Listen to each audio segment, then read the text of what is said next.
I'm Michael Schoettle from the testing program here at the Equal Rights Center. In this video, we'll be discussing source of income discrimination, a type of discrimination often experienced by those who use housing choice vouchers, Social Security, or veterans benefits to help pay rent costs. Discrimination based on one's source of income is against the law in many states, counties, and cities across the country. Despite these laws, some landlords and management companies still refuse to rent to individuals relying on certain forms of legal income, particularly housing choice vouchers.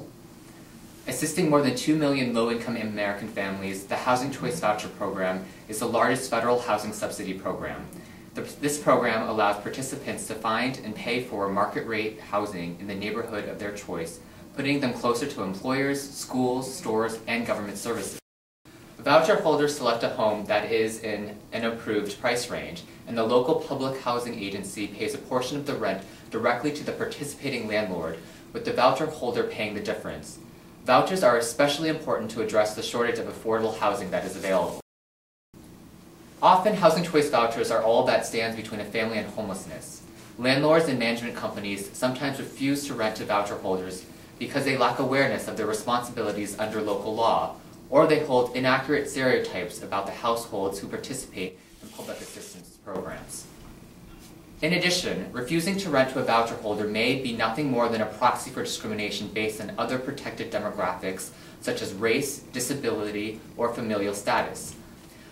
According to a 2008 survey by the Department of Housing and Urban Development, 62% of voucher holders nationally are designated as minority, and 48% of voucher holders households nationally are female-headed households with children.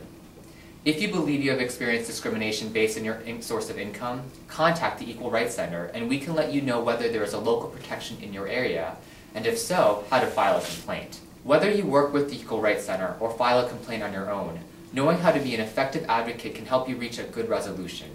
Here are some advocacy tips that can help you address source of income discrimination. 1. Understand your legal rights. The more you know about your rights and responsibilities as a tenant, the more easily you can spot potential problems early, identify rules that apply, and use those rules as tools to resolve those issues. 2. Identify the problem. Identify how you are being treated differently from others in your effort to secure housing and why you think you are being treated differently. 3. Take notes and keep all documentation. In order to assist with the identification of the issue, you may want to make a written description of the events that took place and retain copies of any policies or documentation from the housing provider. If you have email correspondence with the housing provider, you should save these messages as well. 4. Be persistent. If you do not hear back from the person who you originally contacted about the housing, try following up with a phone call. If the housing provider continues to refuse to speak with you, then you may eventually have to involve a third party, such as the Equal Rights Center.